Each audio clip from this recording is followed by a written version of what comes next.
Well, I may as well do my video for the 28th now, even though it's only 2:44 a.m. in the morning. I've been up since a little after 1 o'clock. 10 after 1 actually is when I woke up. I wish I could say 1:11, but that's not true. It was 1:10 when I looked at the clock. I woke up a little bit before that. I always wait a little bit before I roll over and look at the clock or turn my head, as the case may be. Anyway, I've caught up on my emails, and I just wrote this blurb just a few minutes ago, actually. Questions, Questions, and More Questions is the title. People consciously on a spiritual path often tell us, go within. When we don't get answers that make sense and satisfy our troubled mind, where else can we go? As I said in yesterday's video, I go inside and search my heart and soul. Wanting a world that works and seeing all the reasons why it doesn't work, introspection is part of my process. And with all the confusion surrounding SwissIndo and the many changes we face as a human family, there are not many people stepping up to the plate and trying to answer the difficult questions. I guess that job falls on me by default. I have my, but it should be me. I don't need a title, and I don't need to be paid. I simply need to be willing to face my own insecurities honestly and tell my truth. As long as questions keep rising within me, even if prompted by those coming from others, I will endeavor to make things as clear as possible and speak openly to the world. I get frustrated, honestly, with some of the misunderstandings that keep getting repeated over and over again. Some of the pure disinformation that's spread by people. And sometimes the personal attacks, which I've learned from workshops. If you get a review that you don't like, throw it away. And so I've learned to hit the delete button when I get emails that I simply think that the person is not very tactful and sometimes not very kind. And I just realize that's where they are. It's not about me. And I hit delete and get rid of it. I don't have to even keep it. I don't have to ever look at it again. I see it the first time. Sometimes I don't even finish reading the whole thing. When I see and feel the tone of it, I just let it go. I didn't do that with my cousin's message, and I've even posted it on Facebook with the video that's up right now for today. And of course I talked about it openly. And there were other questions that she raised that I didn't deal with. As I said, there's questions, questions, and more questions. There might be others that come up and as I talk to you right now. But the one question I definitely wanted to answer is, where'd the money come from? Where did all this wealth, this dirty money? I don't know if that's the actual phrase that she used, but others see all money as dirty money, all wealth as dirty wealth. And quite honestly, I think that's ridiculous. I know why you get that idea. I can understand how you get it when you look at the world as I look at the world too, and see all the corruption, and see that the wealthy people are the most criminally insane, the most psychopathic and most sociopathic people on the planet. I can understand how you think that all of it is dirty, except that money has no adjectives, except those that we apply to them. Nothing has meaning except the meaning we give it. It is not an absolute. It is not intrinsic in the thing itself, just as any other thing. We apply the adjectives. We apply the adverbs, if you will. We are the ones that introduce the meaning. Money is simply a means of exchange. Nothing more, nothing less. That's what it is. It's a means of exchange that allows us to conveniently trade and contract with each other. Now, someone said that the OPPT eliminated contracts. That's not reality, folks. The OPPT, as this individual said, took us back to the individual. What it did is it eliminated the fraudulent contracts between corporations and living souls or human beings. All of those contracts are null and void. Now, what the establishment did to try to make it right was to make human beings, living souls, corporations, so that fictions could deal with other fictions. And that's our whole world. That's what the straw man was about that I mentioned yesterday. Everything dealing with the straw man is fictional. So that means, in a sense, SwissIndo is fictional. But I want you to hear me. I want you to hear me. The collateral accounts, if we are to believe the mythology, were established by Saint Germain. And they taught the bankers fractional reserve banking. I don't see that as a good thing, except nothing has meaning except the meaning I give it. So I go with inside and I say, now, how can this be good? How can this, which appears to be totally fraudulent, totally evil, totally deceptive, how can this be good? Well, Saint Germain said that they had to put this thing into a trust or collateral accounts. They were allowed to use this method of gaining wealth, but ultimately it belonged to the people. Now, as I understand it, and that's all I can give you, is as I understand it, based on what I've been exposed to.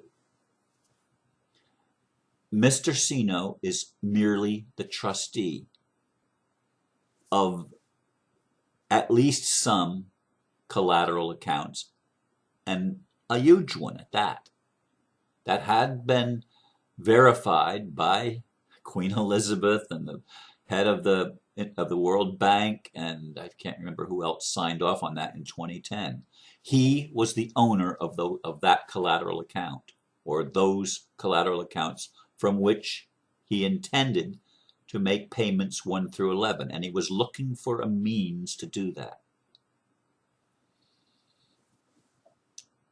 The means came with the OPPT. He realized, wait a minute, this world system that even to him, as it appears to me and as it appears to many of you, was so corrupted, and the wealth was being siphoned off from the people and being used, these trust accounts were being used by people with a criminal mindset.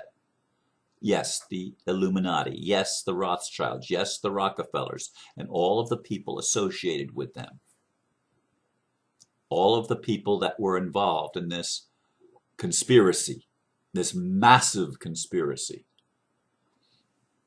All of those people were stealing, were murdering, were creating wars, were creating a number of dollars. We'll designate it as dollars, although we're moving away from the dollar designation very rapidly, although not as rapidly as I'd like, into a basket of currencies. But still, it's money. It's not dirty money. It's just simply money. The meaning that money will have is the meaning we give it and the intent that we use it for.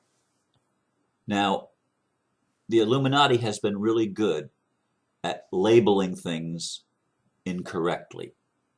They say we're going to give this money to you for humanitarian missions, for humanitarian needs.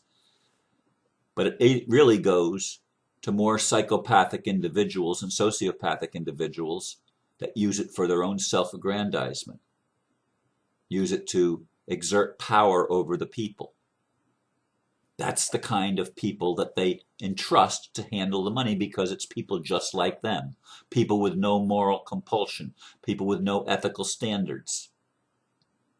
And so that's the kind of people that we've had running the world. Now, nothing has meaning except the meaning we give it. Now, I look at SwissIndo, and again, there's certain areas that even I'm skeptical. I'm skeptical, or was skeptical. Well, if he has all this money, why doesn't he just use it? Or if he's the trustee, why doesn't he just distribute it?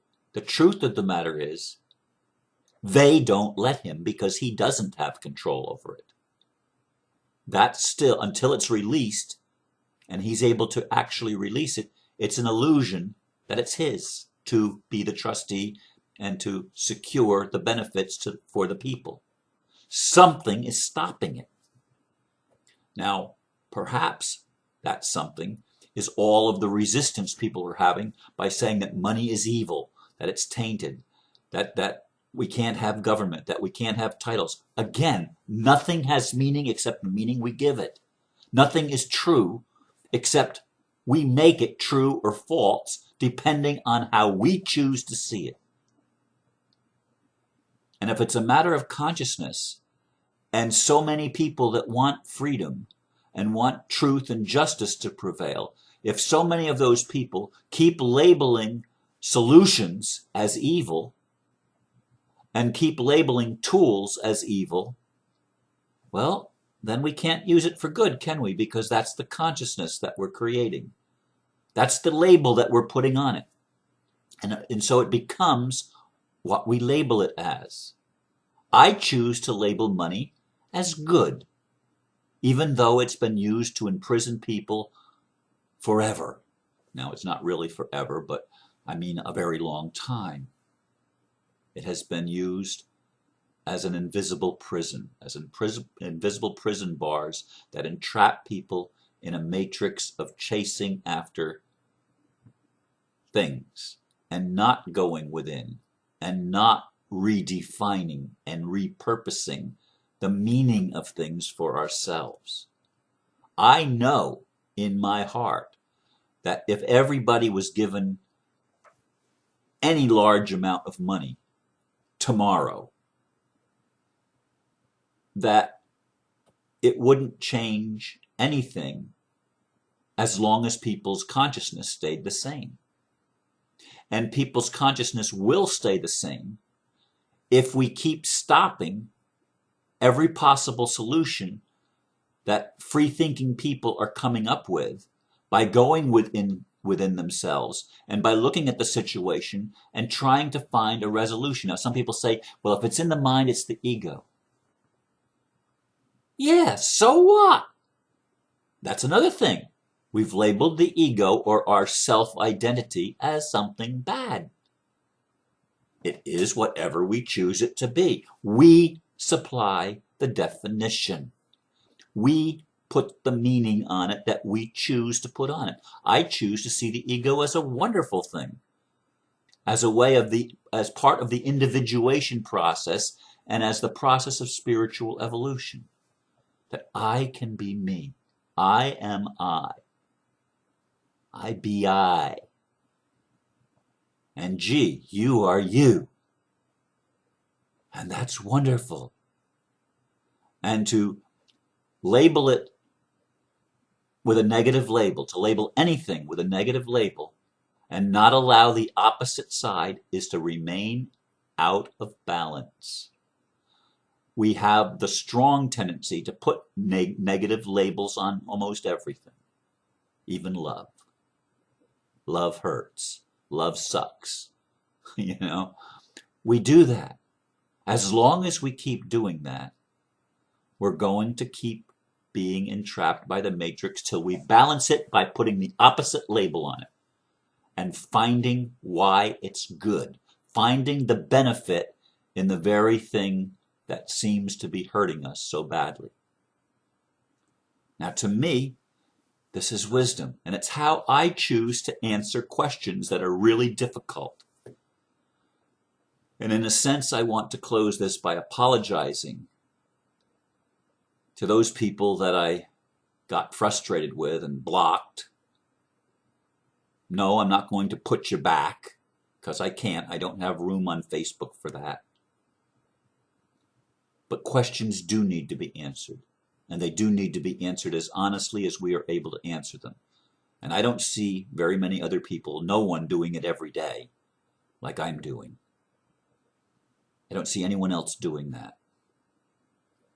But I'm going to continue to do it as long as I feel there's a need for it.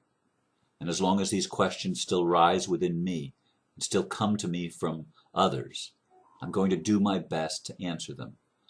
The money came from all of us because the only value is in each of us. And it's our money. Now we can continue to reject it and label it with all sorts of negative and judgmental labels. Or we can choose to redefine for ourselves the meaning of money and transition it to that which can be used for good. It's up to us. It's up to us. We are the collective. We are the people. How do we want to label this? Do we want to continue to label it as evil? And then it will continue to be evil. And the people that control it for evil intents will continue to thrive.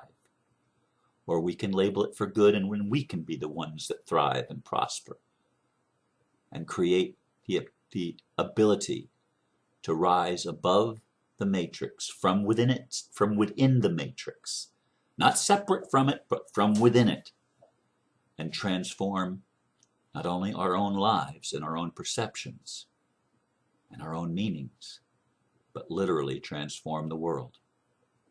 That's how I choose to see it. Thank you for listening. Namaste.